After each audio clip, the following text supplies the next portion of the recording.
সুপ্রিয় শিক্ষার্থীরা, এ to Z academy চ্যানেলের পক্ষ থেকে তোমাদেরকে স্বাগতম। আজকের এই পর্বে চতুর্থ শ্রেণী বাংলা বিষয়ে দানবীর মহসিনের পরবর্তী অংশগুলো আলোচনা করব। এখানে 4 নম্বরে বলা হয়েছে উদ্ধৃতির চিহ্ন বসিয়ে লিখি। তো আমরা এখানে চিহ্নগুলো বসিয়েছি, অর্থাৎ বিরাম চিহ্ন এখানে বসাতে হবে। ফার্স্টে লোকটি ভয়ে কাঁপছে, এখানে দাঁড়ি। মহসিন বললেন কমা, তারপর ঊর্ধ্ব কমা দিয়ে বাকিটুকু লিখতে হবে। তুমি ঘরে ঢুকেছ কেন? প্রশ্নবোধক চিহ্ন, আবার ঊর্ধ্ব কমা।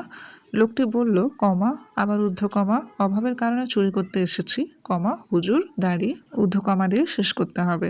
মহসিন লোকটির অভাবের কথা মন দিয়ে শুনলেন, দাড়ি, তার দয়া হলো, দাড়ি।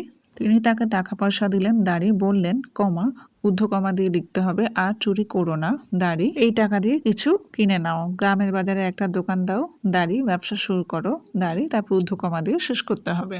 এরপর 5 নম্বরে বলা হয়েছে পাঠ থেকে কে, কারা, কি, কেন, কোথায়, কখন, কেমন, কিভাবে ইত্যাদি শব্দ ব্যবহার করে প্রশ্ন বাক্য তৈরি করতে হবে। ফার্স্টে কে দিয়ে প্রশ্ন হচ্ছে কে খাটের নিচে লুকিয়েছিল।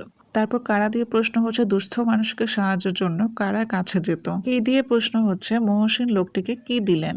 এরপর কেন দিয়ে প্রশ্ন হচ্ছে লোকটি কেন চুরি করতে এসেছিল। কোথায় দিয়ে প্রশ্ন হচ্ছে লোকটিকে কোথায় দোকান দিতে বললেন। এরপর কখন দিয়ে প্রশ্ন হচ্ছে মহসিনের ঘুম কখন ভেঙেছিল। কেমন দিয়ে প্রশ্ন চোরটি দেখতে কেমন ছিল। কিভাবে দিয়ে প্রশ্ন হচ্ছে লোকটি কিভাবে সৎপথে ফিরল।